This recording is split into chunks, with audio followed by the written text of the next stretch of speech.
Halo sobat, selamat datang kembali di channel YouTube Timo Narso. Oke teman-teman, hari ini kita akan bahas tentang YouTube kembali ya teman-teman, untuk khusus YouTuber pemula. Karena di hari-hari terakhir ini banyak sekali YouTuber pemula itu udah males membuat konten YouTube.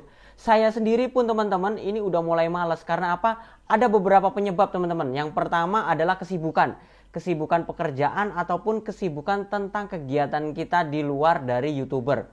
Yang kedua adalah karena view atau subscriber kita tidak meningkat. Jadi untuk YouTuber pemula itu untuk mencapai 1000 subscriber dan 4000 jam tayang YouTube, kalau view-nya tidak meningkat, subscribernya nggak nambah, biasanya itu mempengaruhi, itu faktor yang membuat kita malas membuat konten lagi.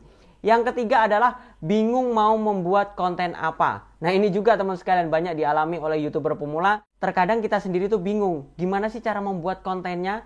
Dan gimana sih supaya viewersnya tuh rame? Karena kalau kita membuat konten itu asal-asalan, sesuai dengan kemauan kita, bukan kemauan penonton, saya yakin teman-teman, video kita bakal sepi dari penonton. Bahkan channel YouTube kita tuh subscribernya nggak bakal meningkat. Nah dari 3 masalah tadi teman-teman, kita akan temukan beberapa solusi. Nah solusi ini benar-benar saya lakukan dan saya praktekkan. Karena sampai hari ini saya tetap membuat konten YouTube ya. Walaupun saya tidak upload setiap hari, tapi saya tetap konsisten membuat konten YouTube. Walaupun mungkin viewersnya meningkatnya sedikit, walaupun subscribernya juga meningkatnya sedikit, tapi sampai hari ini saya masih menjadi seorang YouTuber dan saya masih membuat konten YouTube. Alasannya apa? Alasan yang pertama adalah komitmen dari diri sendiri.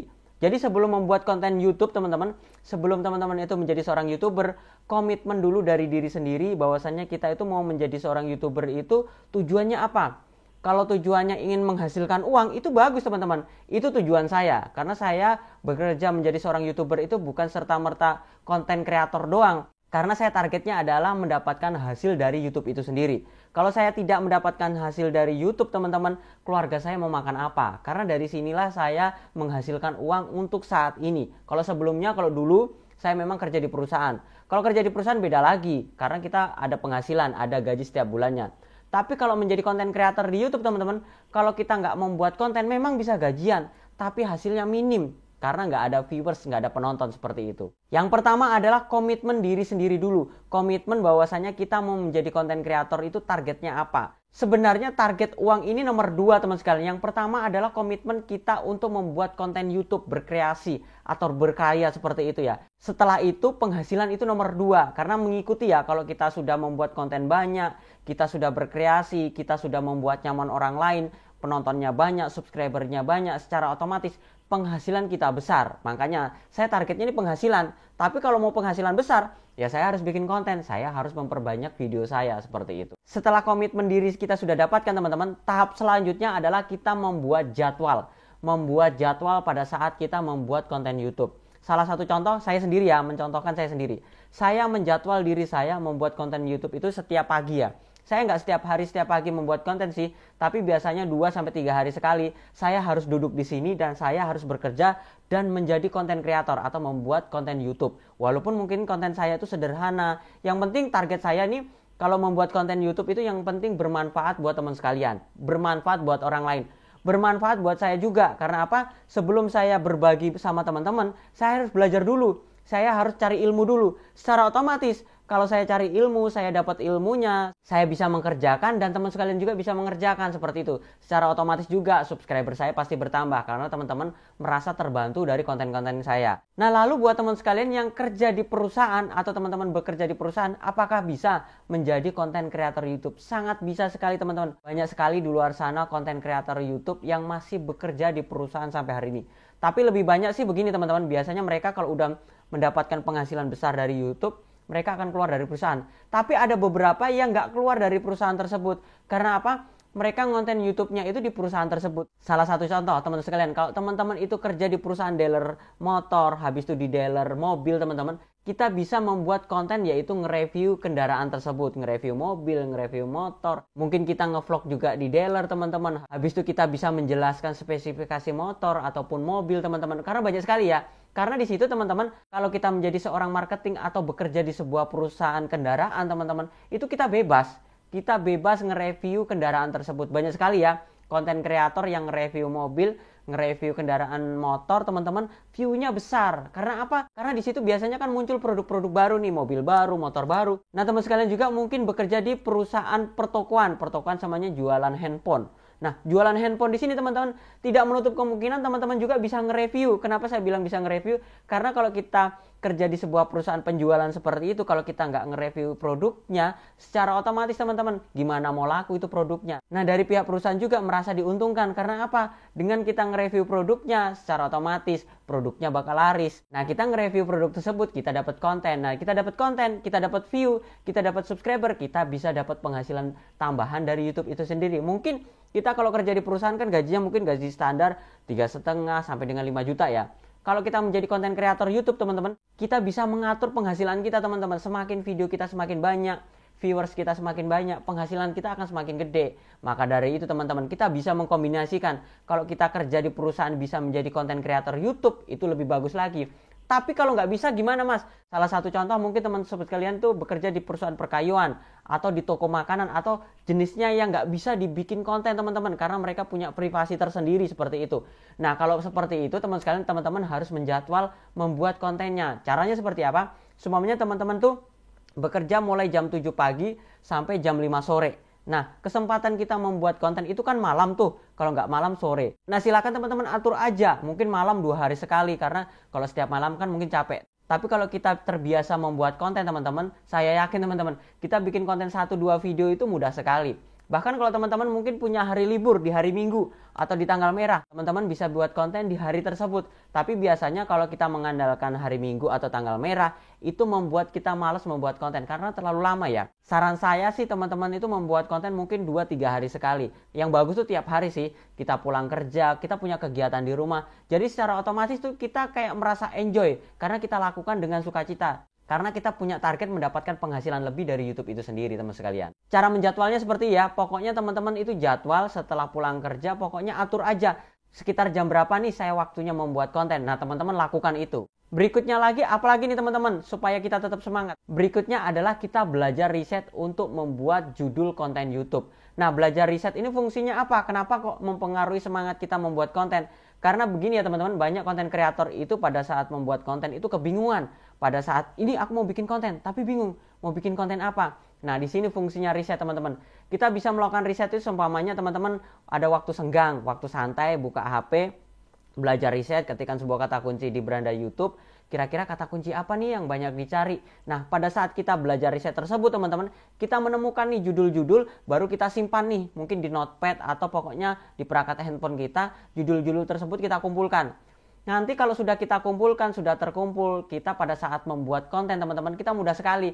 Karena apa? Kita udah berurutan, oh, hari ini saya akan membuat konten ini. Kita sudah mulai mengkonsep konten tersebut teman-teman secara otomatis.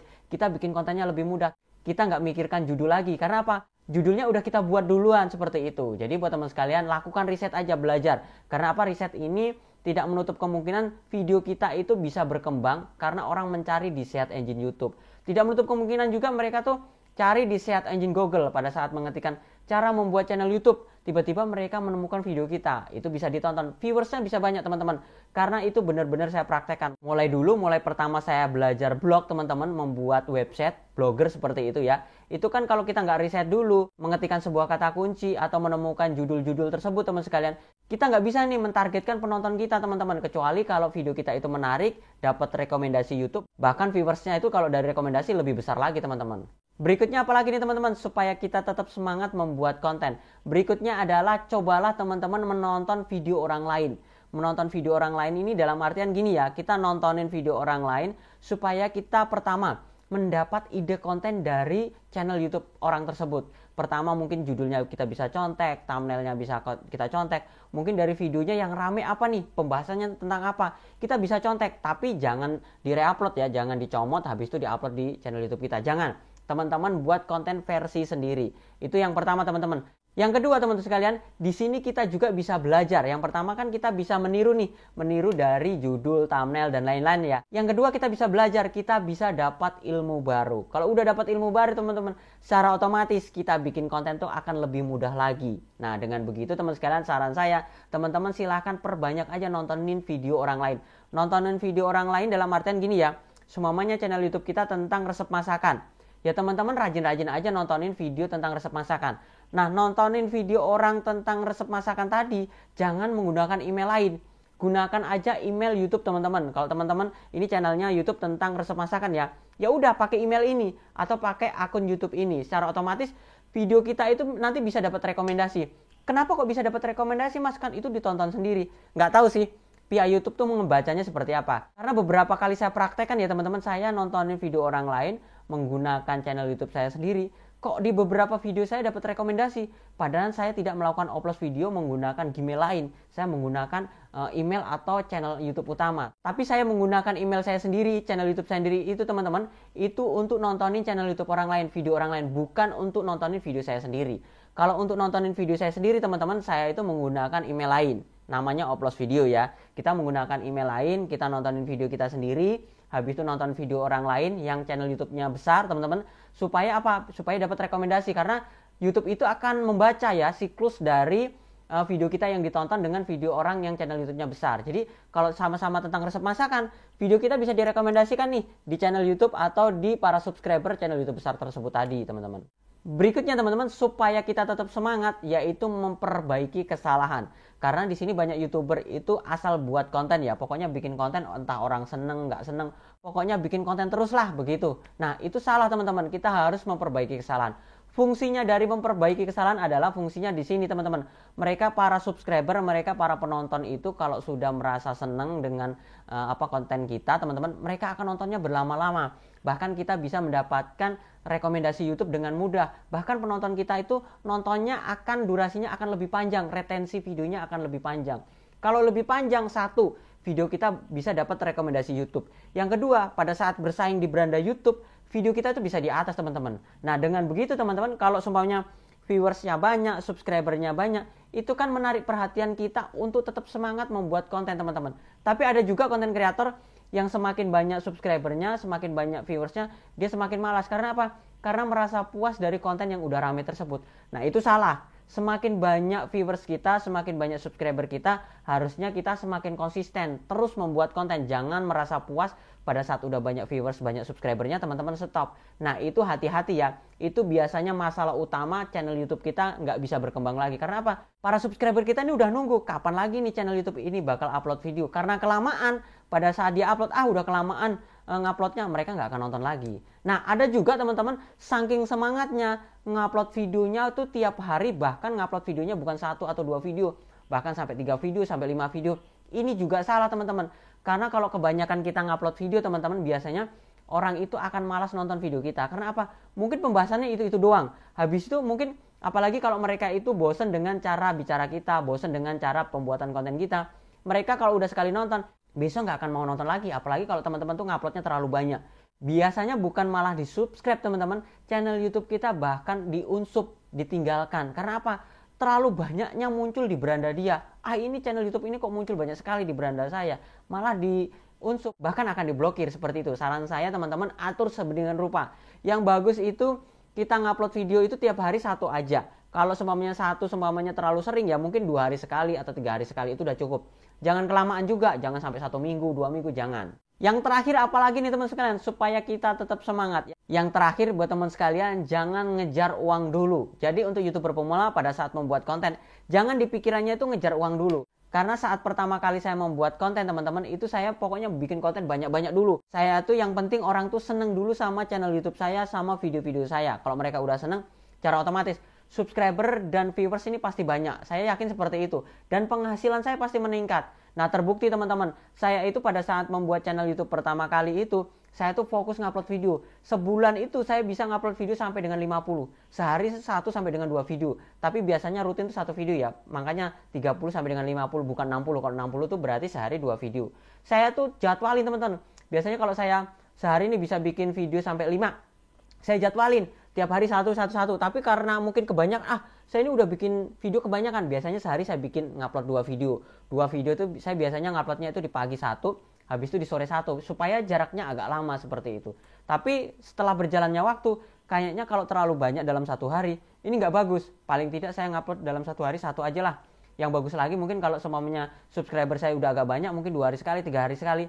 supaya penonton saya ini lebih maksimal, supaya viewers saya ini kelihatan. Karena kalau kita ngupload video itu terlalu rapat teman-teman, biasanya video-video sebelumnya itu akan tenggelam dan viewersnya nggak ada.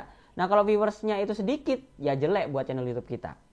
Oke teman-teman, itu saja sharing saya hari ini tentang bagaimana sih caranya supaya kita tetap semangat di YouTube. Jadi buat teman-teman, walaupun viewers kita saat ini tuh minim, menurun, subscribernya juga menurun, tetap semangat aja. Karena YouTube ini beda dengan platform lainnya. YouTube ini saya yakin teman-teman pasti bisa berkembang dan bisa menghasilkan uang dari YouTube.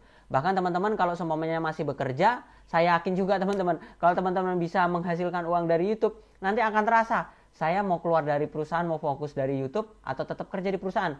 Karena kalau saya tetap kerja di perusahaan, memang sih ada gaji bulanan double sama gajian dari YouTube. Tapi kalau saya nggak fokus, secara otomatis kita nggak bisa maksimal. Kalau di perusahaan kan gaji sebulan 5 juta, ya 5 juta terus. Tapi kalau di YouTube teman-teman, semakin kita banyak membuat konten, semakin video kita banyak viewersnya, semakin besar juga penghasilan kita.